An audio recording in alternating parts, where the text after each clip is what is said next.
So we'll take the recording from here, doesn't matter. Okay. The formal steps to solve the central force problem. The first step is to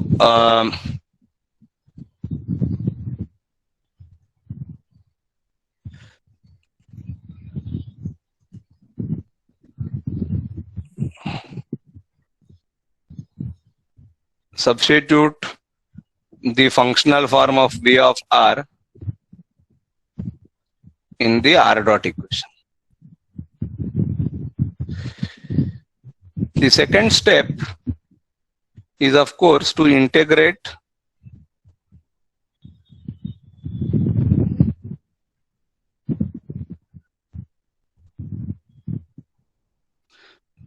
the R dot equation for a paucity of space. Integrate this equation to obtain T as a function of R. The third step is to invert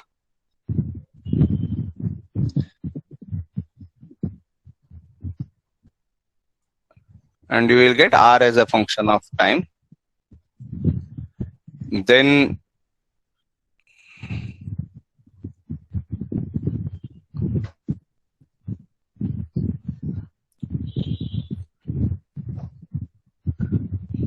substitute R as a function of time in the theta dot equation. And finally,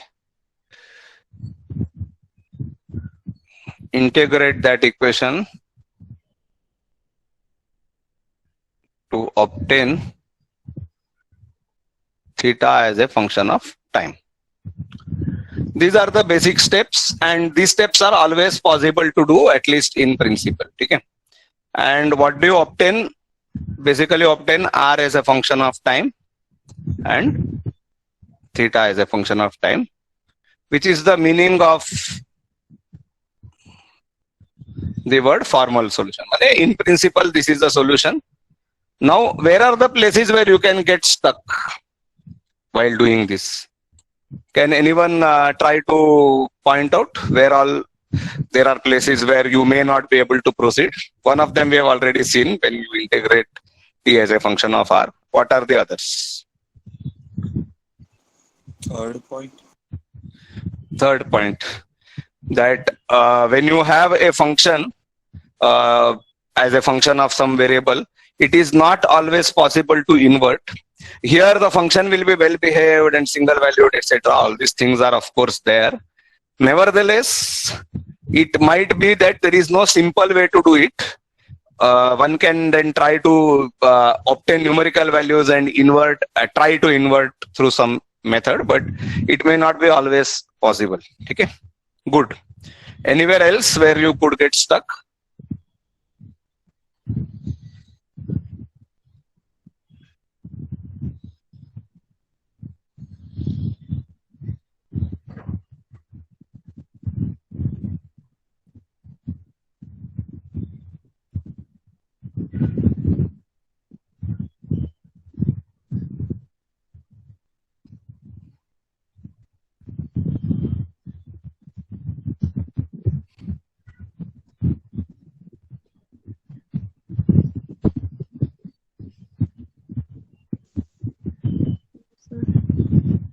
बोलिए.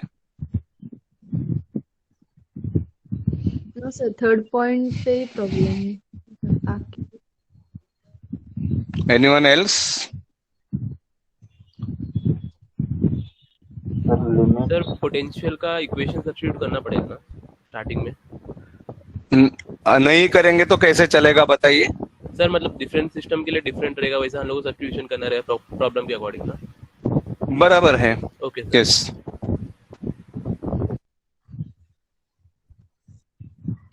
What was your point? Sir यही confirm करना था कि मतलब ये जो potential रहेगा अलग सिस्टम के लिए अलग रहेगा, तो हम लोग को सब्स्टिट्यूशन वो करना रहेगा स्टार्टिंग में, वही कंफर्म करना था आपसे इक्वेशन को. करेक्ट. जो उस सिस्टम का पोटेंशियल है वो सब्स्टिट्यूट करने का. बराबर है.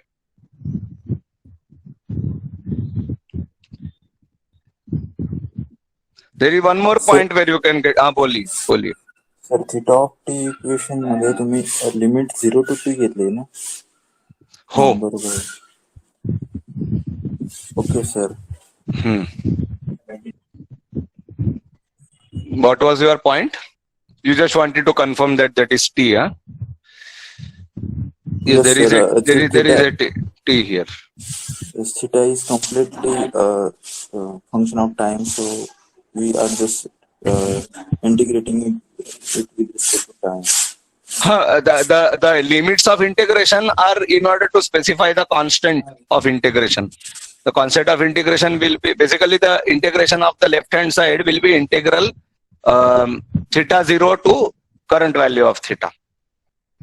And so you will get the left hand side as theta minus theta 0, and then theta 0 has been transferred to the right. That is how it is. It's the same like the R equation. Nothing special. Now, yeah, good. Now the other point where you can get stuck, if you notice carefully, is that while doing the integration for the theta equation, you don't know R as a function of time. It could turn out to be some horrible expression. Okay. Once again, when you substitute, you may find that there is no standard integral of that particular form. So basically, your point number 2,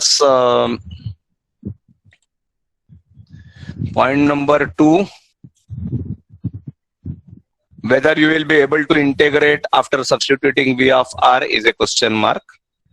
Point number 3, whether you will be able to invert T of R to get R of T is a question mark. Similarly, whether you will be able to integration is always a question mark. Always remember, whenever you have to integrate, and if someone tells you, this function is integral of that function, but I don't know the function to be substituted yet, then you can never claim that the integral can be done. Only after the actual thing is substituted, you will come to know whether this is fitting within one of your standard forms or not. There are extensive tabulations of standard forms of integrals. There is a entire book by Abramovitz and Stegan. It is just a compilation of several special functions. They are integrals, they are expansions, etc. You can have a look. Abramovitz and Stegan. This is a book. Okay. So if you can't find the expression there, or if you can't find it on Wolfram website or on Wolfram Alpha, then basically most likely it is not yet done. No one has yet figured out that particular function. Okay. So there are 3 points where you could get stuck if you try to do this problem analytically. However, basically these 3 things together guarantees to you that there will be a numerical solution to the problem. Okay. So what are our statements? Basically, first thing we can claim is that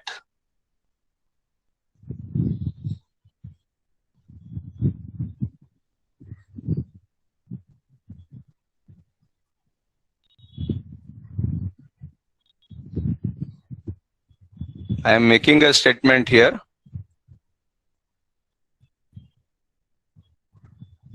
How many of you agree with this statement which is written on the board? The two-body central force problem has been completely solved. At this juncture, when you have this step number 1, 2, 3, 4, 5. Do you agree with this statement? How many of you agree? You can just type yes, yes, yes on Google Meet. How many of you disagree? You can write no, no, no in the chat box.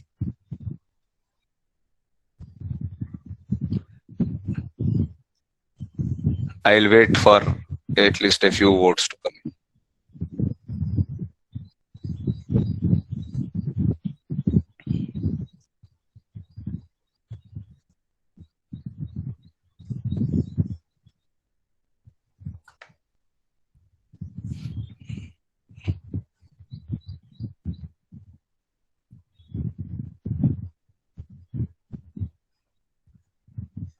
Everyone, please quickly give your opinion.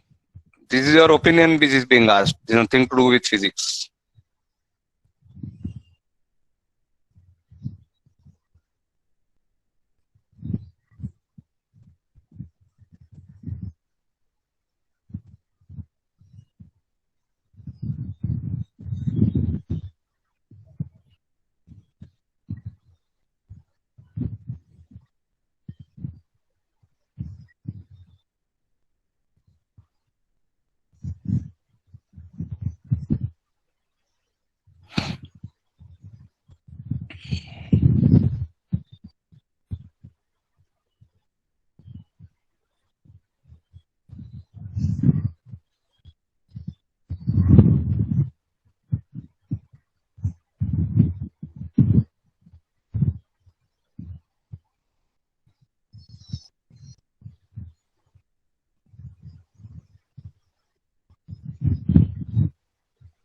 Okay, there is an overwhelming response of no, so I think not much point in continuing this. So almost everyone is saying no.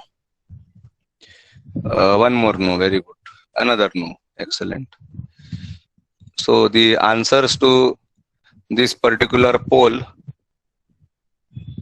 I think there was only one yes, and no's are around, let us say 17 roughly. Okay, good. Let us write down a second statement now. Okay. The second statement is that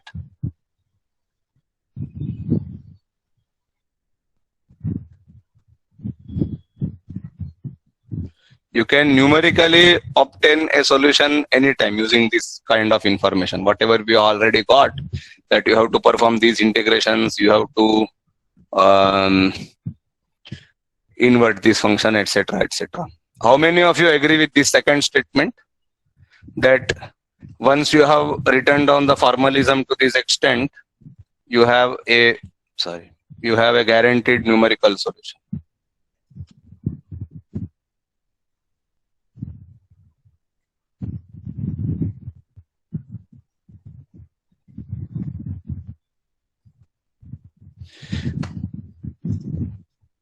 Okay. I think there have been 3 no's so far. That's good. There is a yes, very nice. Okay. Okay. Very good. Good. Go on, keep voting.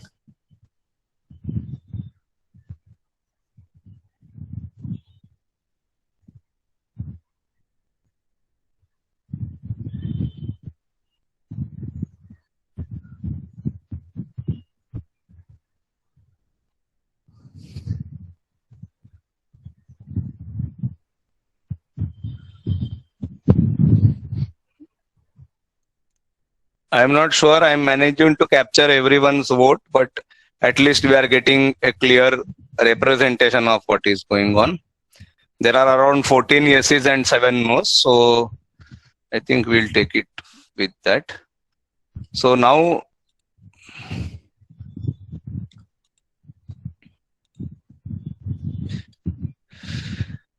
this statement, more people were willing to vote. That is also an indicator.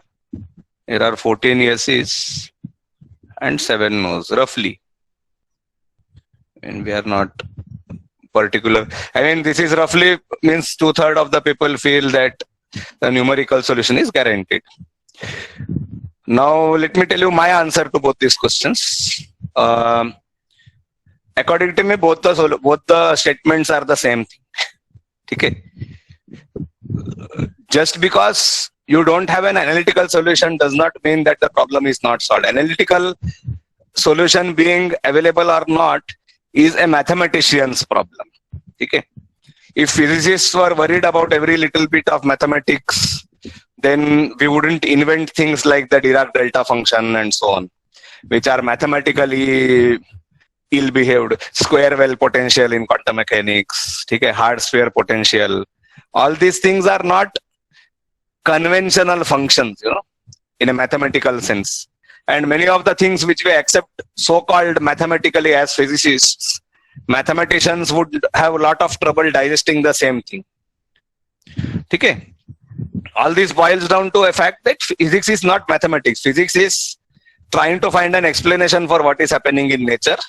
Now, whether you use a computer to accurately find that explanation or whether you are able to do it just with pen and paper is not a real question. It is a question of semantics. I mean, it is like asking, आज कौन सा भाजी बनाया घर में? तो you will say आलू का भाजी बनाया. वो कढ़ाई में बनाया कि वो दूसरे बर्तन में बनाया? That doesn't matter, right? You are concerned about the taste of the dish. You are not concerned which vessel it is made in. Okay? So, numerical and analytical solutions are two different vessels for preparing the same bhaji, the bhaji called physics. Your aim is to find out whether that bhaji got done properly or not. ठीक है? Your aim is not to be worried about अरे इसके लिए computer लगता है मतलब ये ठीक नहीं है, या इसके लिए तो पेन एंड पेपर लगता है इसलिए ठीक नहीं. That is secondary. Those things don't matter whether the solution is numerical or analytical. ठीक है? So according to me, both these points which we have made, starred points, na. First point is two body central force problem has been completely solved, and second one is guaranteed numerical solution exists. According to me, both these statements say exactly the same thing in two different languages. Okay? It is the same bhaji prepared in two different bartans, and you are judging the bhaji based on which bartan it is made in. Look at your poll results. Means the word used in the upper statement is completely solved. Word used in the lower statement is guaranteed. Okay? Somehow, first statement everyone said no, and second statement majority people are saying yes. I just want to point out that if the numerical solution exists, that is still a complete solution. Okay? There is no lack of understanding when a numerical solution has been obtained. This is something which is very important to point out, because our university system is so vast that it is not possible to provide computer and probably knowledge of computer programming to each and every student, at least up to the graduation level. We grow up thinking that only the things done with pen and paper which are exactly solvable are acceptable things, and things which cannot be solved exactly with pen and paper are probably not acceptable. There is nothing like that.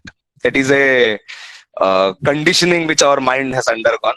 Numerical solutions are as valid as analytical ones, and therefore, according to me, both these statements are saying the same thing, even though the polls seem to think very differently.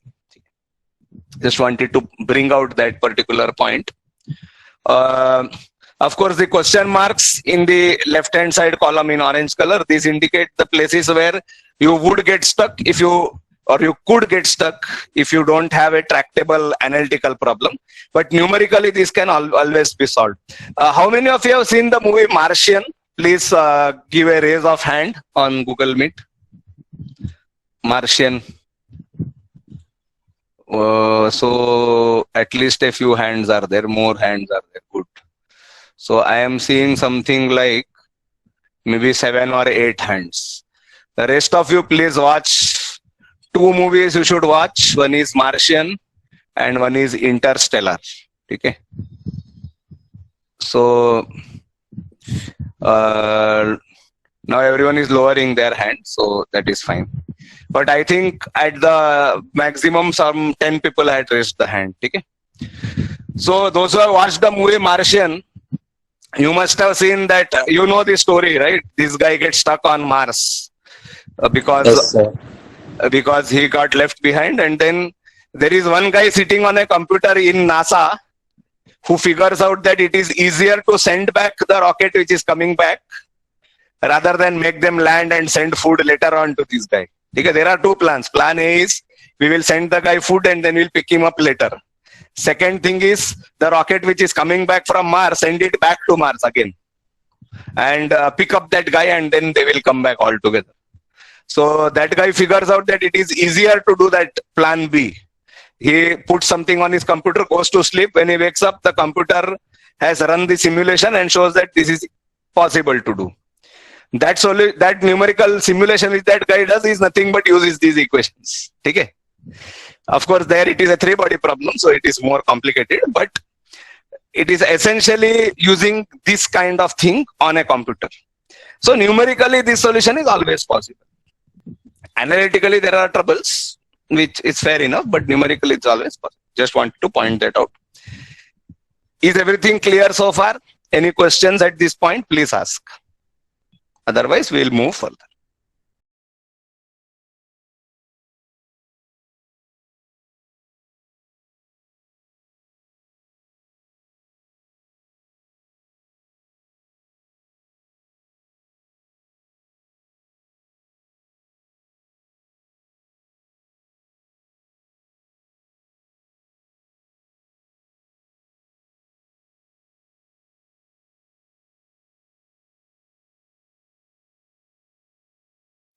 basically what have we achieved? We say that any problem which comes under central force motion, I am able to solve. It's a very powerful statement. Basically, we have obtained a ultimate solution, valid for all central force problems. Okay. Now we come to the point which we were trying to make, that actually we can reduce this problem even further to an effective one-dimensional problem. Let us have a look at the logic behind this. Okay. Let us try to. Here we will be using some of the ideas which we developed for effective potentials when we were talking about basic Lagrangian and Hamiltonian part, and also what we developed under small oscillation. We'll be using some of those ideas. So try to pay attention. All right. The next idea which we want to discuss is the so-called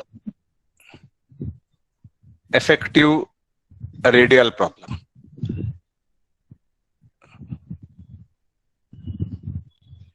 Basically, you know that we had written down the total energy as half m r dot square plus L square by 2m r square. If you remember, this guy is the kinetic energy term plus V of r, which is obviously the potential energy term. Is this right? Everyone is fine with this?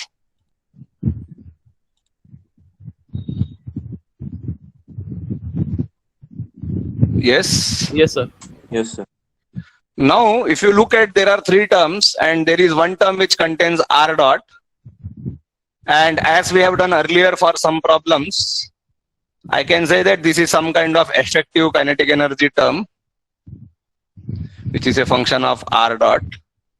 And this is an effective potential energy term, which is a function of r. Okay. I am just grouping the terms differently. And we know that this is a constant because the energy is conserved. That is obvious from the Lagrangian, plus the fact that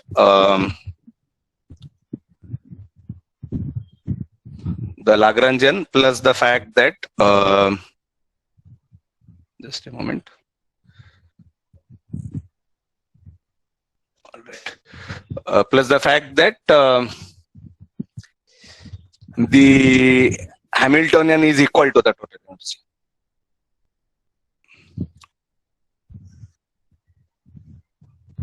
All right.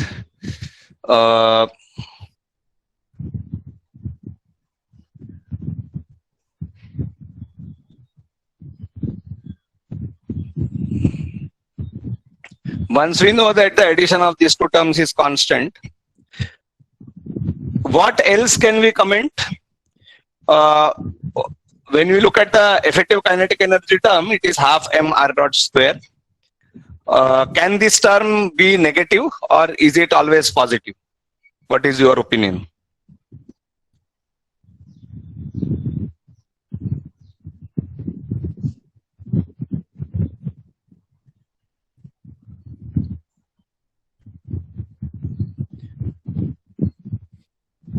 Can mass be negative? It is No, always sir. positive. No, sir. Can velocity square be negative? No, sir. No, sir. No, sir. So can kinetic energy term be negative? No. No. So the effective kinetic energy term is always positive. बराबर है? So it is greater than or equal to 0. Agreed? Yes, sir. Yes, sir. Yes, sir. So what is the maximum value which total energy can have? What is the minimum value which total energy can have? Minimum value will be equal to the value of potential energy. Correct? Yes. Because kinetic energy minimum is 0. उसके नीचे नहीं जा सकता है. बराबर है? So even if the Yes, sir. kinetic energy is 0, the total energy can never be lower than the potential energy. बराबर है? Yes, sir. Therefore, we can conclude from here that total energy is always greater than or equal to the effective potential energy. बराबर है? So total energy less than effective potential energy is not allowed. It is forbidden. Agreed? Yes, sir. Very good. So using this idea, let us try to kind of figure out, just by looking at the potential energy curve, whether we can draw some conclusions regarding the nature of the motion. Okay? That is going to be the aim here. We will be doing this quantitatively also, but first let us get a feel for it. See, in the previous part of the board, we have mentioned that we have completely solved this equation of central force. However, we never got the feel that we have done anything, because what you have got is a set of mathematical equations. You still don't know anything physically about the system. Correct? Did you get the similar kind of feeling when we said that this is completely solved kind of thing? Yes, sir. Probably that is the reason you have everyone written no in that particular survey, right? I didn't ask for people's reasons for saying no in the survey, but basically this is one of the, because it is like someone comes and tells you you have won some certificate in something. It sounds like some bogus thing, ना? कि तुम बोलेगा है यह completely solved, तुम बोलेगा complete solve कभी हुआ मैंने तो देखा नहीं, ऐसा आया रहेगा ना तुमको. तो we are trying to get that feel now. ठीक है? First thing is, what is the definition of V effective? V effective is the original potential. So V effective also a function of R. So if you want, you can write it explicitly. Is V of R plus L square by 2m R square. Okay?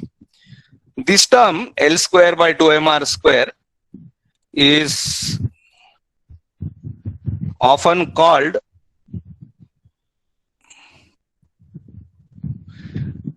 do you remember what this term was originally? What it looked like in the original Lagrangian?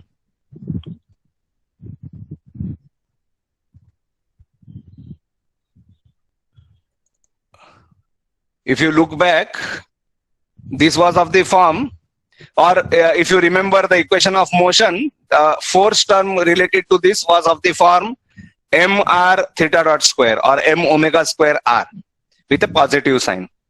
Do you remember what we claimed that to be last time? Yes, sir. It is equals to L, no? mr theta dot square equals to L. नहीं, mr theta dot square का name क्या है? Angular momentum. No. Centrifugal force. Centrifugal force. Very good. So this particular term is called centrifugal barrier. Okay? Why it is called barrier, we'll come to it just now. But it is called the centrifugal barrier term. Okay? Let us try to understand this with some kind of hypothetical or imaginary example. Okay? Let us consider some system, ना बड़ा नहीं चाहिए, some system,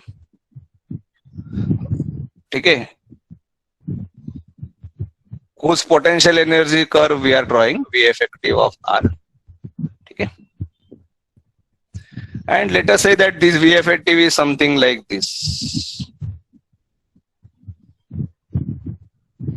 Suppose, okay? Some strange function. Just by looking at this potential energy curve, what are the conclusions which you can draw? What are the features in this curve? Please tell me.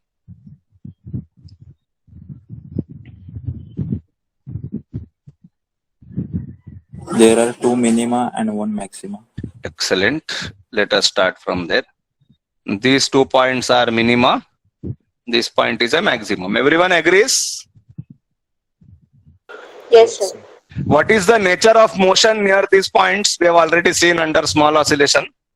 At the minima, you will get, these are called stable points where you will get stable oscillations, correct? Yes, sir. and the point which is up at the maximum, this is called a point of unstable equilibrium, which means that as long as it is there, it will remain there, but if it is disturbed, it will run towards the nearest minimum. Okay? Everyone agrees with this. This is something which we have already seen. Potential energy curve में कैसा interpretation करने का. बराबर है? Yes, sir. Yes, sir. Now, Yes. next question. ठीक है? Now we will try to compare with total energy. ठीक है?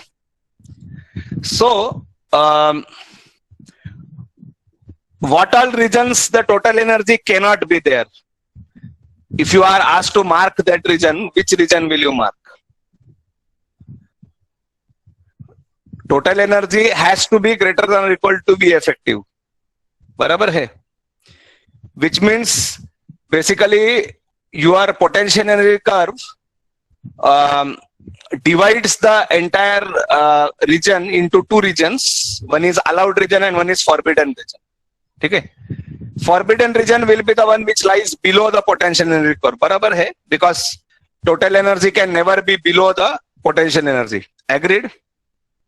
Yes, sir. Yes. So if we want to mark out the total energy of the system somewhere, okay, then basically first of all we have to conclude that there is a region which is not allowed, and that region will be basically something like area under this curve kind of thing. Okay.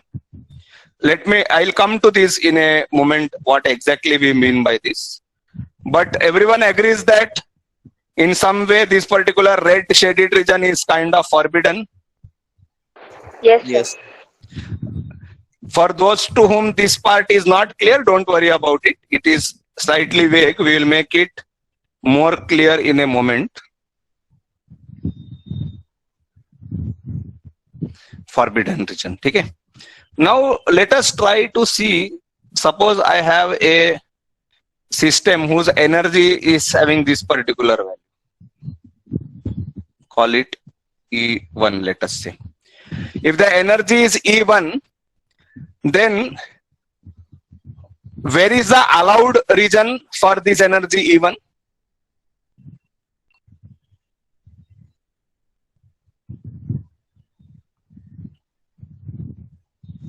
At first minima. Only here. Yes.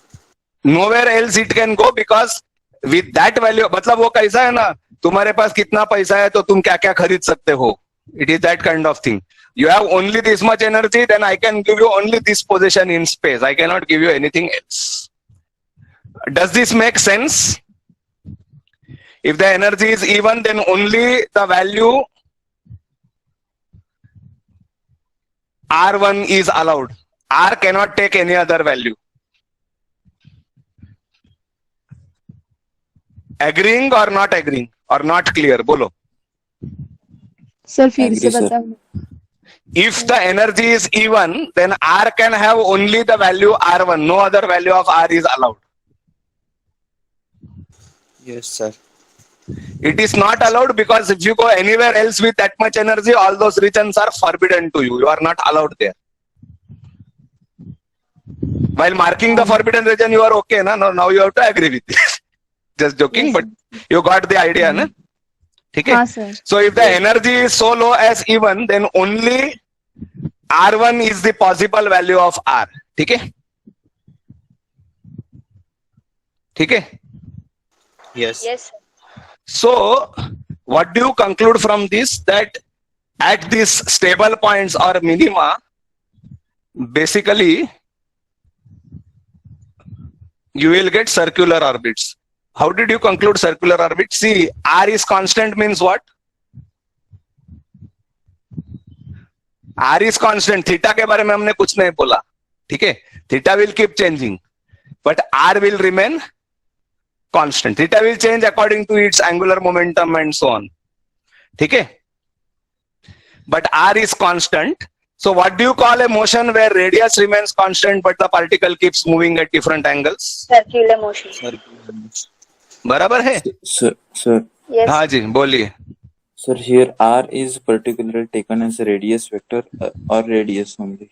Only radius. Radius, it doesn't have bar, na? is only R. We gave up the notion of R vector while defining the central potential itself. We said that the value of the potential depends only on the distance, not on the direction, if you remember. So the variable R is only a scalar single radial distance. It is not the radius vector. Okay. Okay. So the effective potential problem basically throws away angular information. I have zero information about angle, but I get information about the radius. Okay. And at minima in the potential, I will, which are called the stable equilibrium points in the potential, I will get circular orbits. Okay. Now, what about if the energy is some value, let us say E2 or E3? What will happen?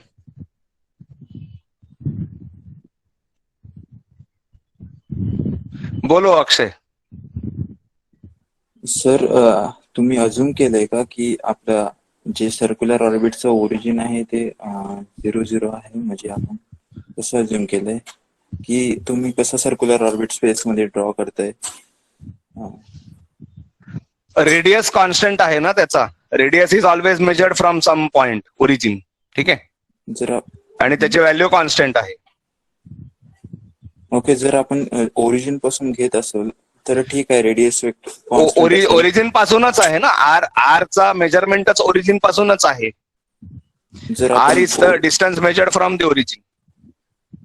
Okay, जर आपण space मध्ये origin दुसरं घेतलं तर आपल्याला radius तर constant नाही मिळणार ना सर्क्युलर स्पेस मध्ये ओरिजिन दुसरा होता, तो तेव्हा होता. त्यानंतर आपण इफेक्टिव्ह पोटेन्शियल प्रॉब्लेम मध्ये आलो, जिथे आपण म्हणतोय की सी पॉइंट, आपण last time if you remember there was let me draw the figure. So just to illustrate the point, we had started with this idea, of course, if you remember, the two-body central force problem is like this, that there is an origin of coordinate somewhere else, not on M1 or M2. You have a mass M1, you have a mass M2, they are separated by a distance R. And the position vector of the first mass is R1 bar, the position vector of the second mass is R2 bar.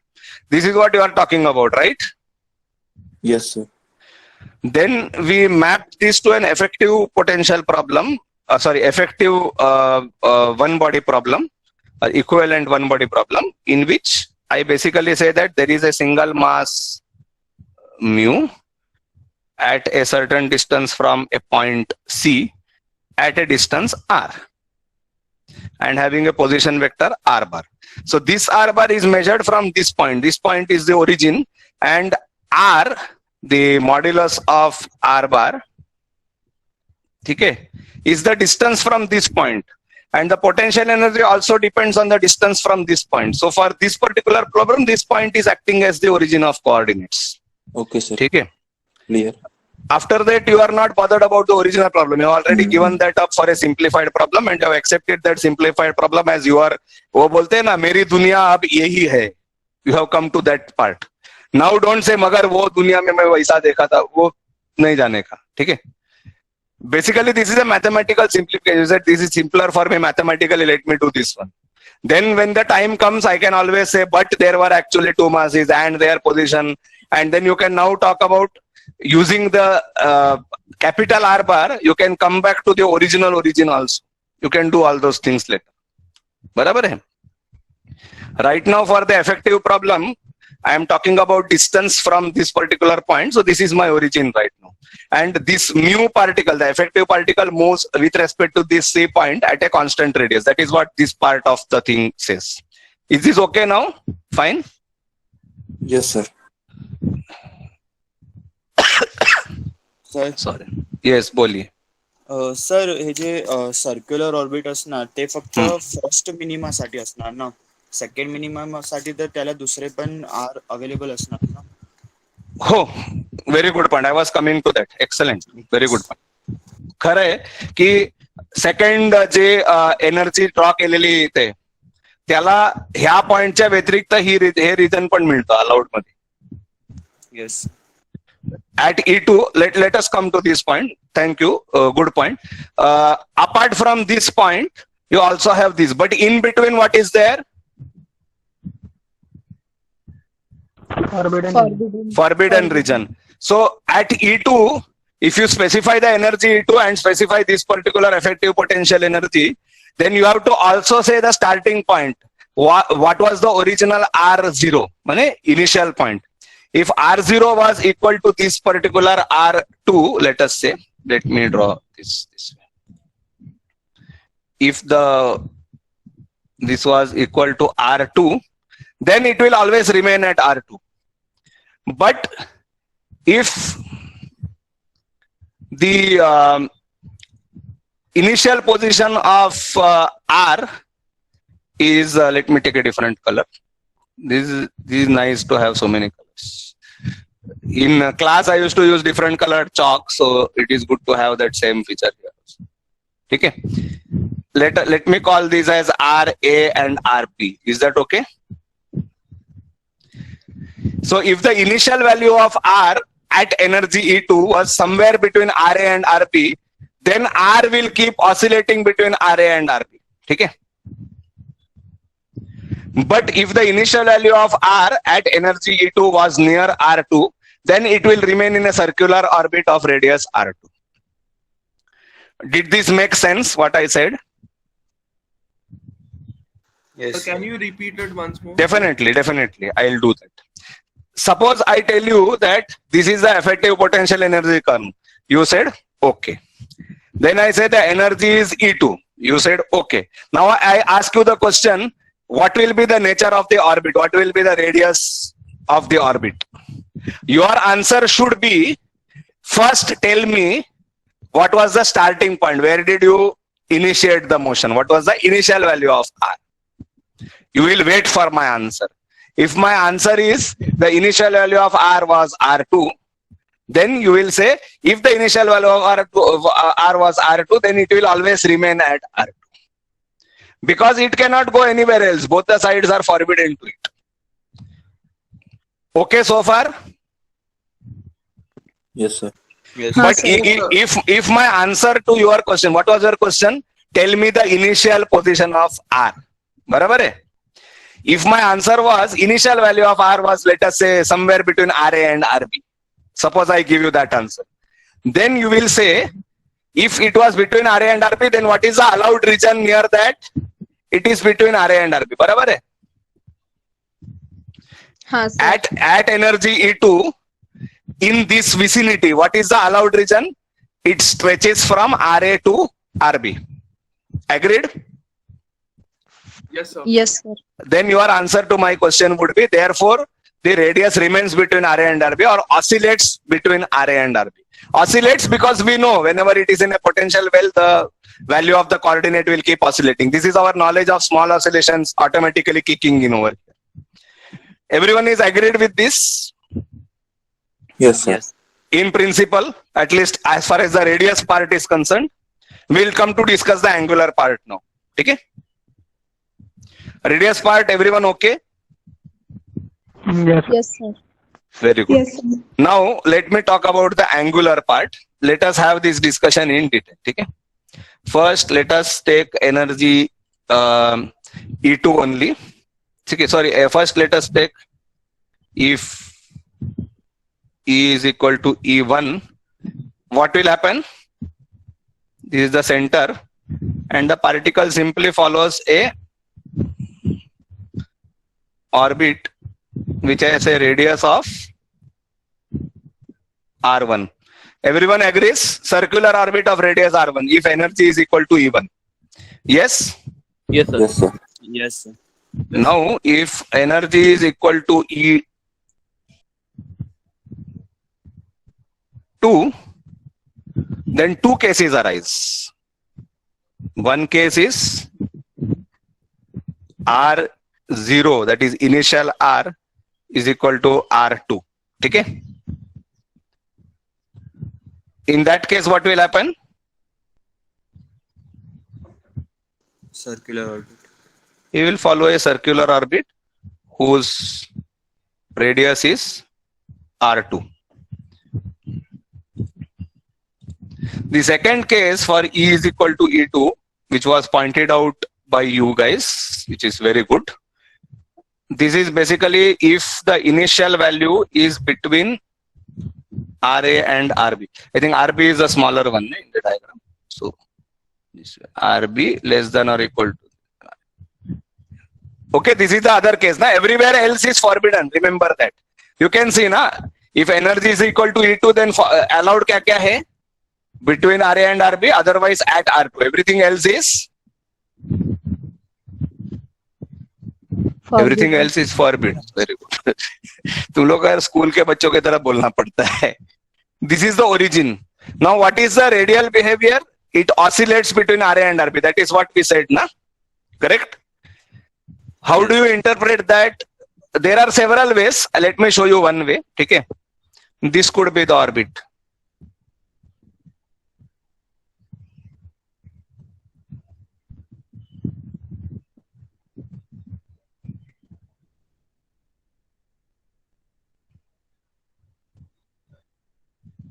And so on. Here, let me take a different color so that it stands out clearly. This distance is RB, the inside one, and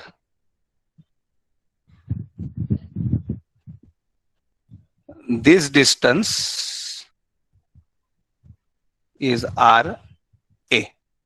The innermost circle, all the elliptical orbits which we have drawn, all of them don't penetrate below a small circle at the center. Yes, you can see that. Yes. Yes, sir. And they don't go beyond a large circle on the outside.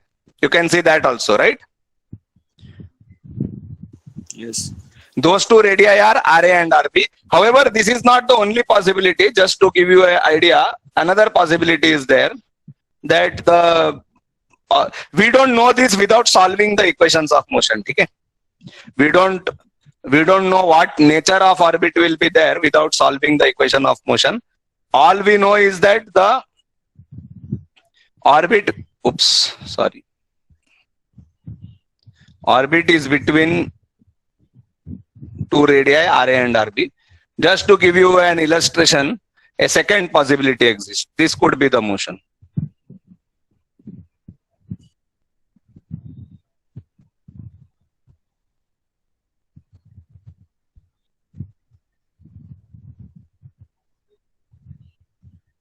This is also possible. Here also the orbit is between RA and RB. Agreed? Yes, sir. Yes, sir. Several other, तुम लोग अभी रंगोली जो लोग निकालते हैं उनको मालूम है, ये छोटा सर्कल है बड़ा, बीच में कुछ भी कर सकते हैं तुमको. All those possibilities are there, and using this effective potential method, you can't figure out what is the shape of the orbit. It is not possible. For that, you need an actual orbit equation. Okay? But at least you can find out that the motion will be between this and this point. For example, if you want to know, suppose you are one of those space adventurers in a spaceship, Star Wars or something, then if you want to know ये planet और वो planet के बीच में से जाने का, तो वो मेरे को ठोकेगा कि नहीं लगेगा कि नहीं लगेगा. You can figure out those kind of things, because that is more restricted to move between RA and RB. तो मैं RC, which is outside that range में से चला जाऊँ, forbidden region में से चला जाऊँगा. ठीक है? So basically, you can get some information or quite a lot of information about the system from this particular type of effective potential kind of method. Okay? You can't get all the information, that is fine, but you can get quite a lot of information. Is this okay? Is this fine? Yes. Yes, Yes, sir. sir. Yes, sir. Let us try to complete this discussion in a using one more energy value. Okay? Consider a energy E4. E3 का भी discussion नहीं हुआ, but we'll come to that. E4. At energy E4, what is there?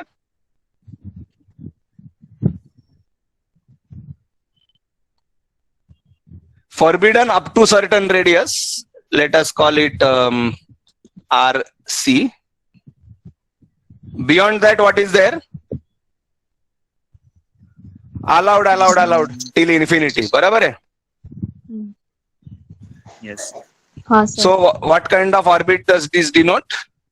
Basically, if E is equal to E4, then the particle, suppose the particle's initial position is here and initial momentum is towards the negative direction, then आएगा इधर तक आएगा, फिर क्या होगा? जाएगा. So basically it indicates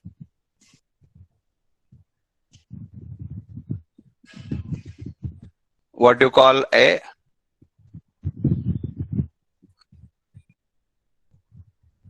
scattering trajectory.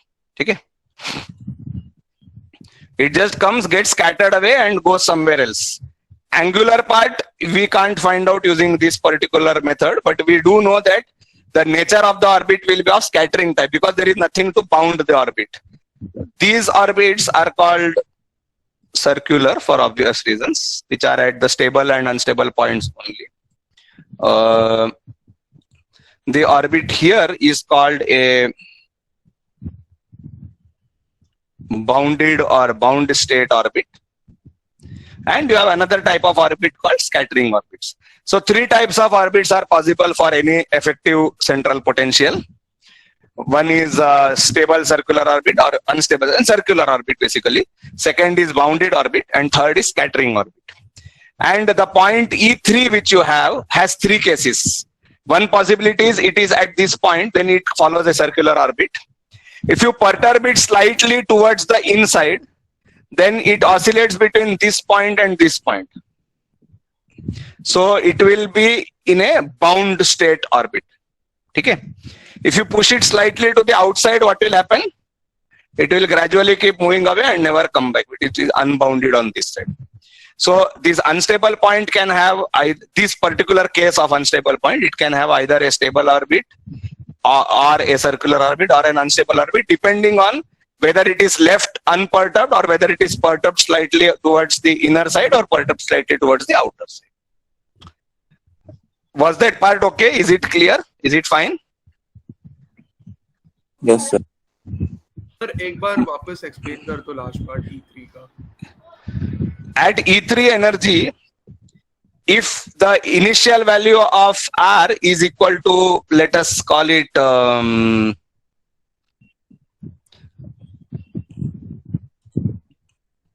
let me call it R3. If the initial value of R is R3, then what will happen? It will keep doing circular orbit of radius R3. Everyone agrees? Yes sir.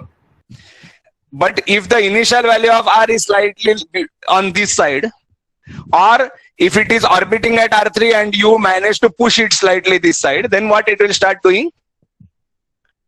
It will do oscillation between this unstable point and the other end of the potential well, which is over here. Yes, agreed? Between here and here. Yes. हाँ sir. So it is easy to push a particle which is at unstable equilibrium. If you push it slightly, it is start doing oscillatory motion or unbounded motion, depending on which direction you push it. If you push it this side, it remains oscillatory. If you push it this side, what happens? It depends on how the potential energy curve is. If the potential curve again rises up like this, then it will be bounded on this side also. But as it stands right now, what is the behavior of this? Is there any forbidden region on this side? No sir. No. So it will keep going in unbounded motion. Jate rahega. Basically, the particle, if it is not stopped, it will keep moving till it hits a forbidden barrier. If it doesn't hit a forbidden barrier, it keeps going till infinity. Okay? Is this okay? Yes sir.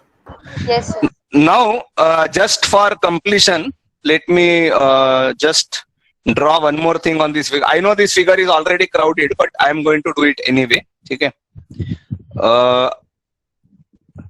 Basically, this region, I am shading it with a different color, and this region,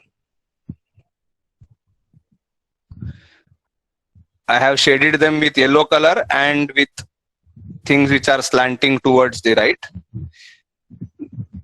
these regions are the ones where you can form bound states. Does this statement make sense to everyone? हाँ sir. Yes, sir. Yes, sir. Because both the sides there is a boundary. So any particle at any energy, right from the bottom of that well up to the tip of the well, which in this case is here. For the second well, the tip is over here. उसके ऊपर जाएगा तो it becomes unbounded. ठीक है? So the region where you have boundaries on both the sides, or forbidden region boundaries on both the sides, the in between region is called a region which allows what? अरे बोलो. Bound states. ठीक है?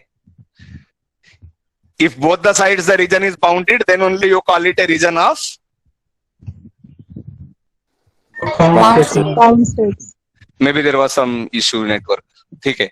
And if energy is less than effective potential energy, then red region, forbidden region. ठीक है? So now basically any potential energy curve which you draw, you can basically divide it into a region of forbidden nature, means where the particle simply cannot exist, forbidden region, allowed region which allows for bound states, and then another region which allows for scattering states. Okay? Is this okay? Yes, sir. Yes, sir. So forbidden region, bound state region, and scattering region, these are the three regions which you can divide any potential energy curve which you have. Okay? Sometimes all three need not exist. Sometimes means there are some potentials which have no possibility of a bound state ever. Okay?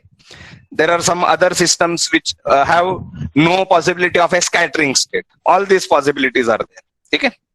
But in general, these three types of regions are there. Is it okay? Yes. Yes, sir. Yes, sir.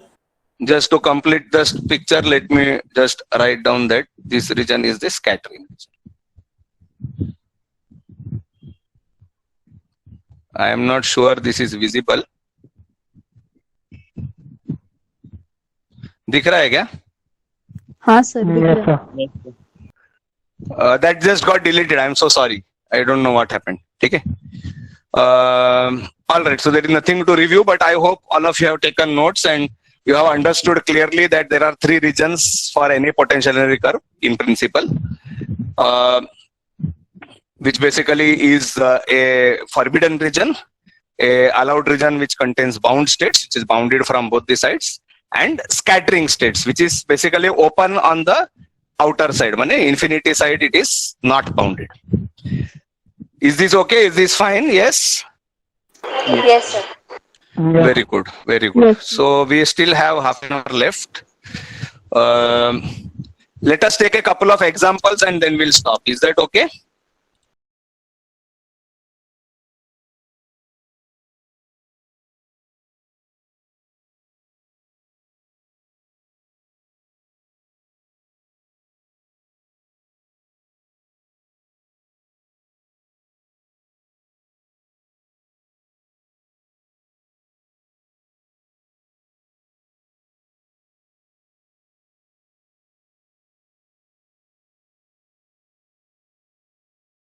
Let us take a few examples.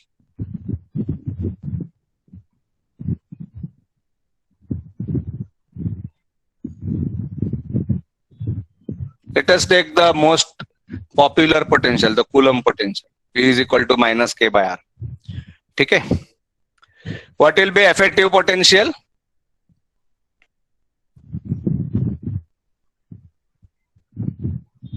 बोलो.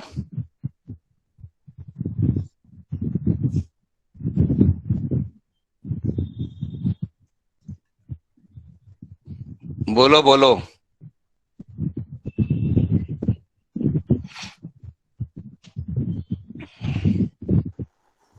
L square upon 2m.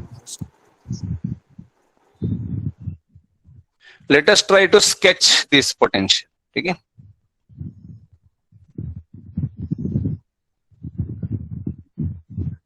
Curve sketching is a very useful skill when you are doing this kind of problems. Now tell me, when r goes to infinity, r is more or r square is more? R is more. R is more. Because it is 1 by r. That is what you mean, right? Yes, sir. So, which is positive and which is negative out of these two terms? R square. R square is positive, r is negative, and r term will be dominant. Everyone agrees? Yes, sir. Yes, sir. हाँ sir. This is dominant at r tending to infinity. Everyone agrees with this? Yes. 1 by r will go to 0 at infinity, but 1 by r square will go much faster. Agreed? हाँ Yes, sir. Yes, sir.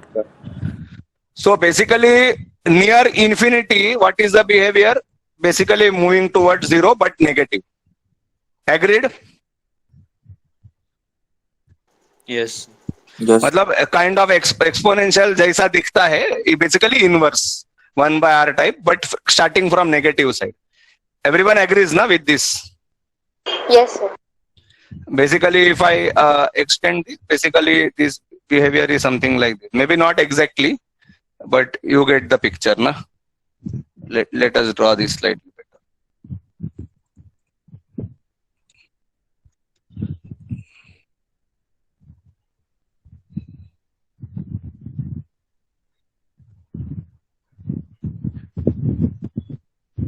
ठीक है?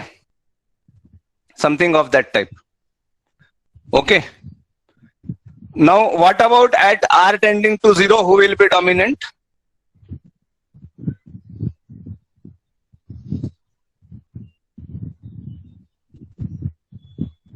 As r tends to 0, who increases? What will be? Both of them will be infinity. Agreed? 1 by 0 and 1 by 0 square. Yes. हाँ sir. But who will be, means if r is very small, then 1 by r will be large, but 1 by r square will be even larger. Agreed? हाँ sir. Yes, sir. Yes. So this 1 by r square, which is basically a sharper version of 1 by r. बराबर है? This is roughly what L square by 2m r square looks like. And this is roughly what minus k by r looks like. The effective term will be something like this. Everyone agrees? Effective potential, which is a sum of these two, will be something like this. Yes, sir. Agreed, not agreed? Agreed, sir. नहीं sir, मतलब समझ में नहीं आ रहा sir. हाँ, देखो. When r is very small, this term is dominant. So basically, you can neglect this term. हाँ sir. So very close to 0, basically your function is going to look like this. Agreed? This function, effective potential, because you are neglecting this with respect to this. Agreed? हाँ sir. Similarly, very close to infinity, more or less, it is going to look like this. हाँ. बराबर है? तो Okay, sir. ये यहाँ से वहां करवट कभी ना कभी बदलेगा, और वो हम बोल रहे कुछ ऐसा होगा. ठीक है ना? हाँ sir. Okay. You can try this at home. You can actually plot it by manually calculating on a calculator, or you can just plot it using Python or some other GNU-plot or something. Just plot minus 1 by r and plus maybe 1 by r square, then try 2 by r square, try 5 by r square, like that. ठीक है? Half by r square. सब कुछ करके देखो ना. It is very easy to do this. ठीक है? What can you comment about this potential? One minimum. Only one minimum. Very good.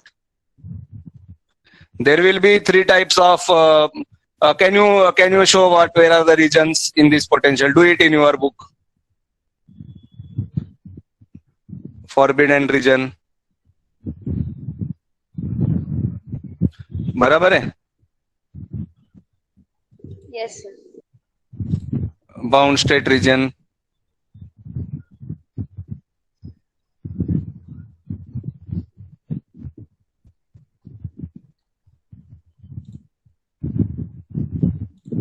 And scattering region.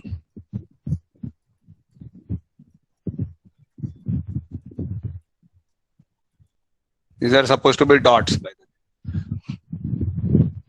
way. Agreed? Yes, sir. Yes. So now if you are asked to find out what are the types of orbits, what will you do? Let me redraw the potential energy curve so that we don't have to use the same one. Let us redraw it over here. Let us redraw it.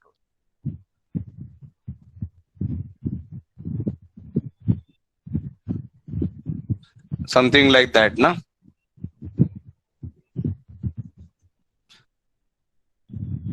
Array.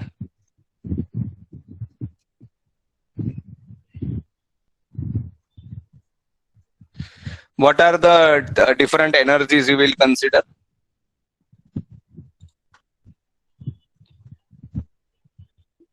E1 energy leads to one type of orbit. E2 energy leads to another type of orbit. E3 energy leads to another type of orbit. What are the types? Tell me fast. E1 First circular circular. orbit, Hmm. E2 Okay. bound state orbits. So this is, let us say, R1. This is the minimum approximately. Okay. What about E2? E2 will be bound between RA and RB, let us say. And E3 will be confined to beyond RC. So let us just try to draw these three types of orbits.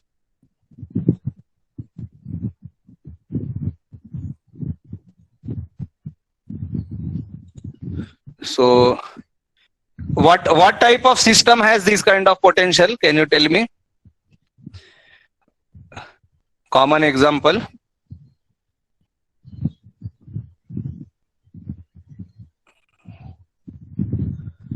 Sun has this kind of potential. बराबर है?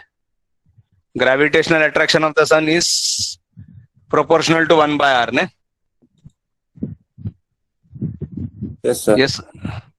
So there will be three types of orbits. One is energy E1, which means a planet which follows a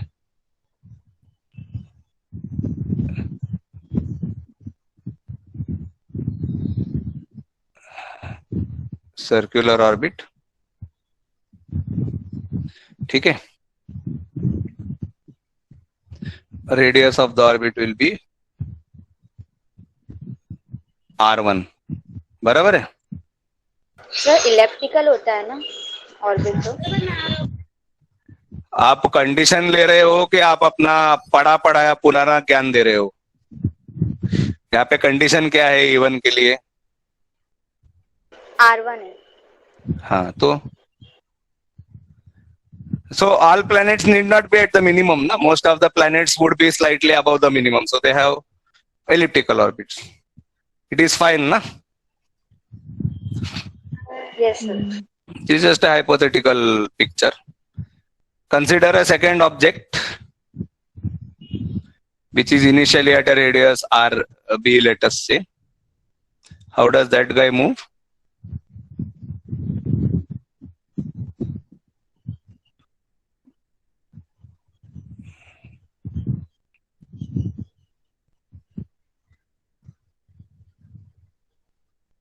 Right now I am going to say bounded. Later on we'll prove this mathematically that this turns out to be a pure ellipse and it does not change direction and so on. Okay? But right now this is acceptable to you, right? Where the distance on this side is R1 and the distance on the larger RA and the distance on the other side is RB. Is that fine? Yes. Yes, sir. And the third guy who has a scattering orbit, how will that guy move?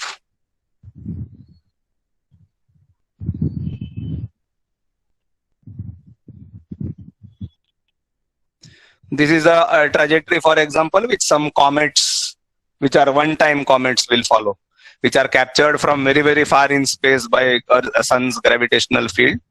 And more higher the energy they come with, more close they come to the sun, and then they scatter. You can see higher the energy, the turning point. Turning point is the point where the forbidden region starts. Okay?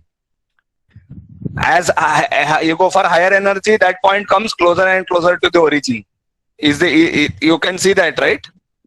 You can see it more clearly in the original potential. दिख रहा है ना? जितना higher energy जाओगे तो turning point उतना origin के पास जाता है. दिख रहा है कि नहीं दिख रहा? Yes, sir. Yes, sir. Clear ना? Yes. Yes. So higher the energy, the particle will come closer to the sun and then move. Okay? That is why all your comets, etc., they come right up to sun, means they cross Earth, they cross Mercury, Venus, and then go till sun, and then they come back. Okay? They are forced to do that by law of nature. They cannot do Tata bye-bye from Jupiter side and go back. Not possible. Okay? More energetic they are, means more far away they are coming from. Even if they are on a scattering orbit, they come very close to sun and then only. All right. So basically you have got E3, which is a scattering orbit. Basic idea everyone understood, how to take a potential energy curve and how to analyze what type of orbits are there. Can you tell me the steps what you will follow? What is the first step? First, find effective potential. Very good. First, write down the expression for the effective potential. Second is sketch that effective potential. Okay? Sketching is something which, if you are not able to visualize how that will look, it is fine. Sketching is not something compulsory that you should get. Especially today when you have computers, you need not to guess. Arey ye aisa hoga, ya. You need not go and analyze what are the things. Just directly go to a computer and plot it out. Finished. Plot करने के बाद ये सब हाथ से कर सकते हो. बाकी का काम. बाकी का काम क्या है? Divided into forbidden region, allowed region, and forbidden region, bounded state region, and scattering region. बराबर है? Correct? After that, what you will do? हाँ जी बोलिए.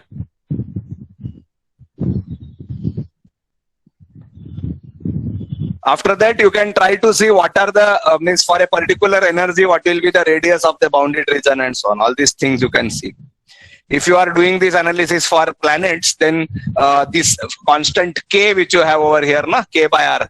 K is what for planets? Can you tell anyone? If you have a planet, then orbiting around sun, what will be the value of K?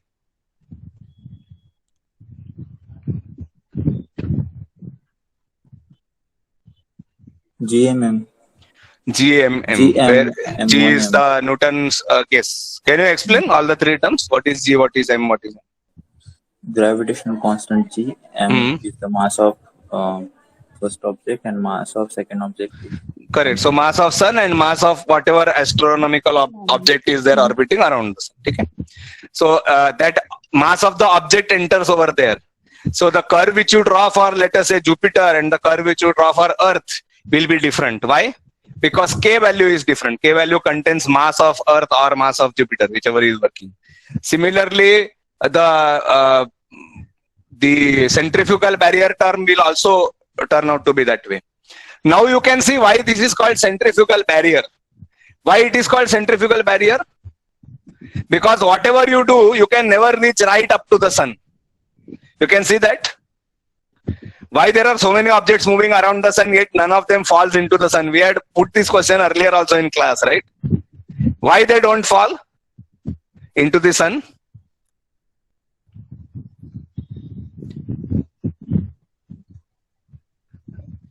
Because where is the sun in this potential energy diagram?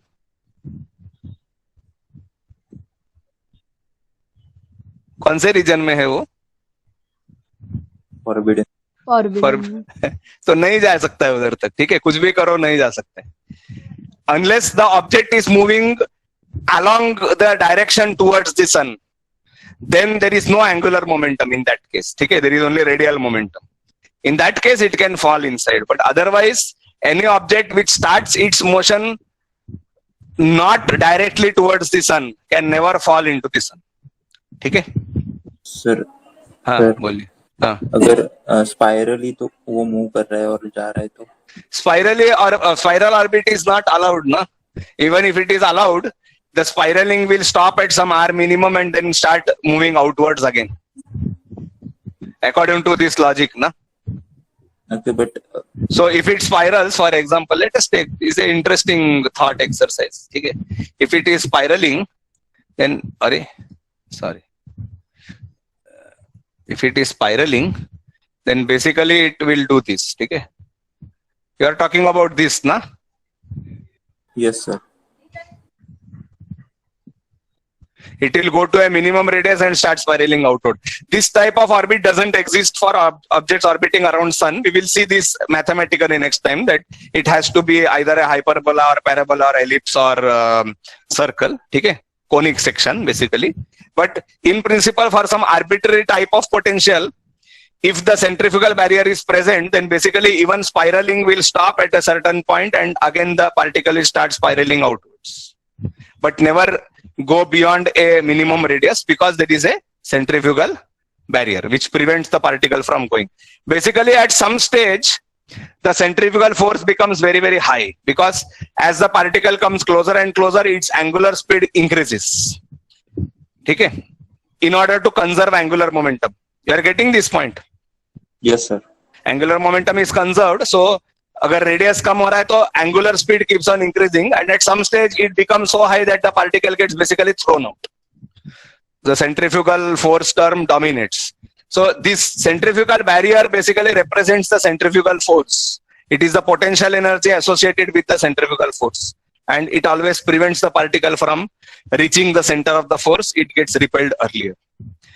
All this is under the assumption that sun is a point mass. Sun is actually a bulky object. So in practice, some object can fall into the sun. Okay? If it orbits very, very close to the sun, it can actually fall into the sun. It will be still away from the center of mass of the sun. Basically, this r distance is from the center of mass of the sun. There is nothing which prevents the r value from being less than solar radius. If that happens, then it falls in, unfortunately. But otherwise, basically, if the object is a point mass, then unless you are moving directly towards that object, you never fall straight into the object. You keep orbiting around it or you somehow have some orbit around the object. ठीक है? Okay sir. So Yeah. हे जे आपण situation discuss करतोय ते फक्त दोन masses साठी आहे. तर तिथे तिसरं मास हो, इन्व्हॉल्व हो. केलं तर तिसरा मास इन्व्हॉल्व केलं तर आणखी भरपूर गोष्टी बदलतात. तर त्यावर बहुतेक एक सेमिनार टॉपिक मी देतो. कोणी ते घेतलं तर ते एक्सप्लेन करतील किंवा डिस्कस करू आणि ते करू आपण. ठीक आहे. By the way, someone please remind me to give out the seminar topics. I have been keeping on forget. I have the list ready since ages, but I just forgot to give it. Let me do that during this week sometime, by tomorrow or something. All right. If you don't get the seminar topics, please send me a reminder. Satish or anyone else, I don't mind. Okay. This part is okay for everyone. Everyone got it clear?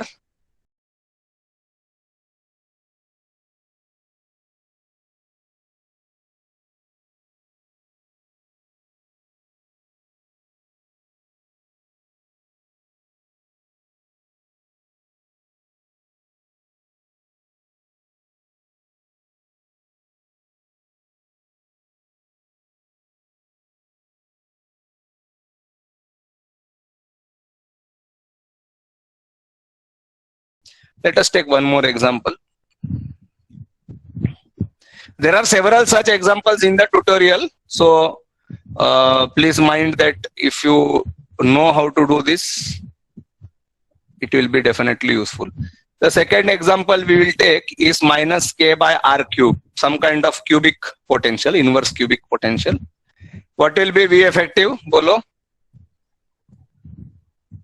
minus k upon r cube plus L square upon mr 2m. 2m r square. Now tell me which one dominates at infinity?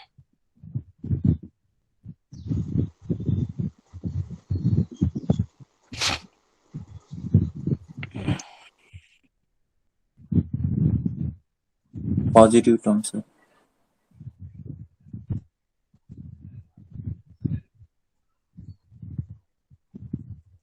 Yes, right. And which one dominates at 0?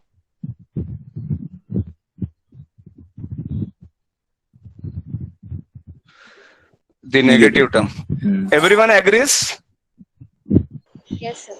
Yes, sir. Again, same story we will do. Be effective of R as a function of R.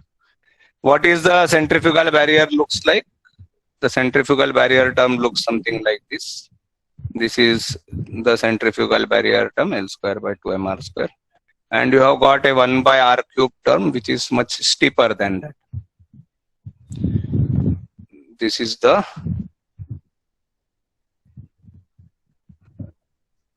क्या है? Minus k by r.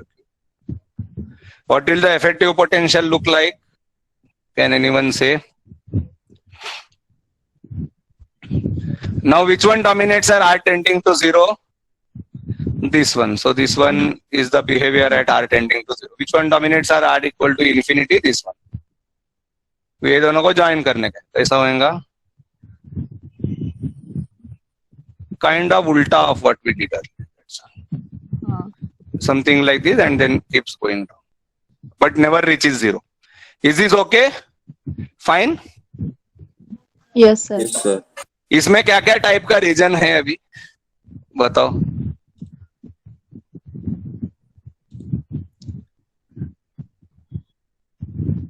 This is a forbidden sir region. Forbidden है और bound है और unbound है ऊपर का. Ah.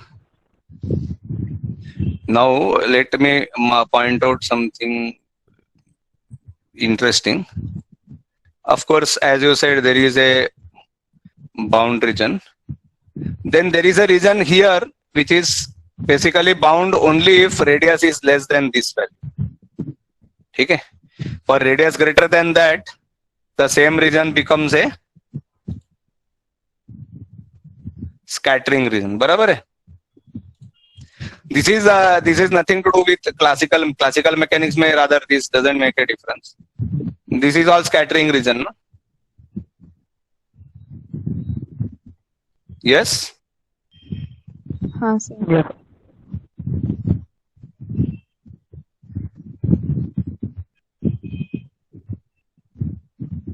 This shaded region is scattering region. Okay. In quantum mechanics, there is a difference between the bound state region below the white line and above the white line. Above the white line in quantum mechanics, the particle can tunnel out. Okay. Because for the same energy, there are two regions. One is scattering and one is bound, and it depends on what is the value of R. In classical mechanics, the forbidden region is strictly forbidden. In quantum mechanics, there is a small probability allowed in the forbidden region also. And so the particle with that small probability can go and come out on the other side. This process, this phenomenon is called tunneling. So in quantum mechanics, there is a difference between the bound state region with lower energies and the bound state region with higher energies, this part. Did you get my point?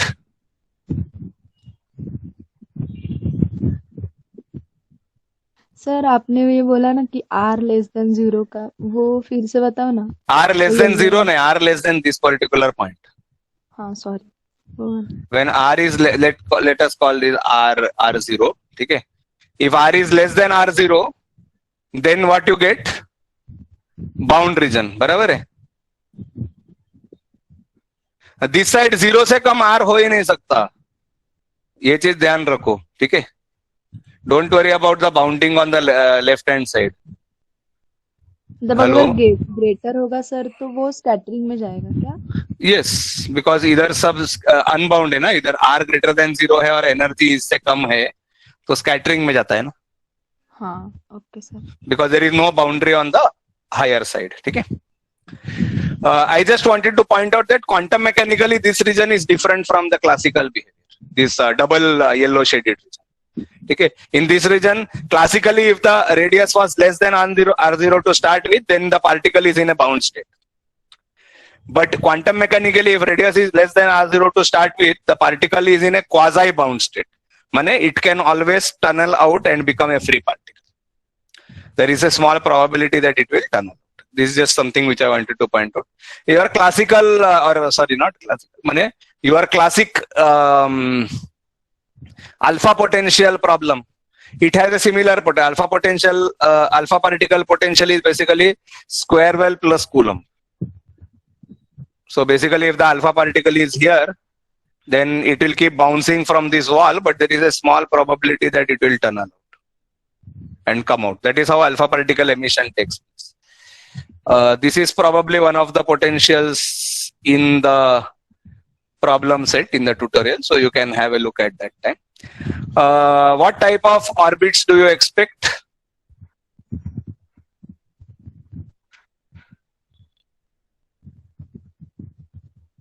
Let us take an energy, let us say E1, then energy which is on the cusp, let us say E2, and a higher energy E3. Okay. For E is equal to E1, what do you have? Hello? Bounded. It will be bound, but is there a centrifugal barrier? No, because No, your sir. actual potential is more. That means basically your attraction by whatever object is at the center is able to exceed the centrifugal barrier. Barabar hai? That is why this term is dominant rather than the centrifugal barrier term. So this particle can in principle keep going in and ultimately fall into the center. Okay. What happens when E is equal to E2? Is the center. This is the radius R0. Okay. If you have a particle which starts out from 3 different distances, its future trajectory will be different. If it starts at a distance less than R0, what happens?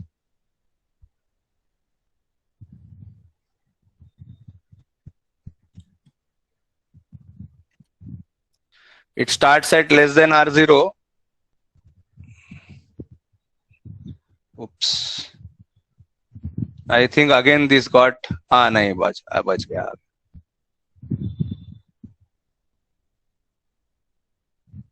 If it starts with less than R0, it keeps spiraling inward till it reaches the center. If it starts at R equal to R0, then it simply follows a circular path, because this is a stable point, even though it's a unstable point but equilibrium point. So if it is there, it is going to keep on going. And if R is greater than R0 to start with,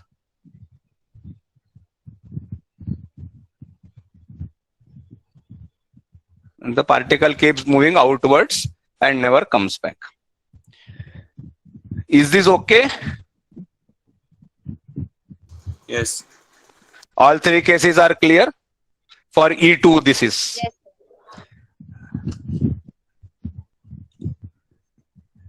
And for E3, again this is very interesting. This is the center.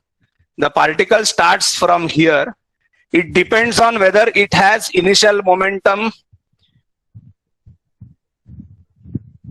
which has some component towards the center, or whether it has initial momentum with some component away from the center. Okay. If it has some component towards the center, basically the particle is somewhere here, but it is slightly moving inwards. Then what will happen? There is no centrifugal barrier, so it will eventually come and fall inside. If he has the momentum slightly away from the center, then he'll keep moving away and basically goes to infinity. Okay? So here the particle is radially, whether it is moving outward or inward is important, because there is nothing to prevent it from falling into the center, irrespective of how far away he is. This is a hypothetical example. No such real potential exists, at least on larger scales. Okay? On larger scale, everything is just normal Newtonian gravity. So this is a hypothetical example, but if such a potential exists, then however far away a particle may be, it will always get trapped. There is no escape for the particle. ठीक है. If it is already moving away, it will keep moving away. If it is moving towards, then eventually it has to come and fall into the center. No other option is available. Okay, this is just a hypothetical kind of example. I hope all these things are clear, and if there are no doubts or questions, then we can stop at this point. Boliye, is there anything to ask, or if otherwise, if not, we will conclude. Thank you.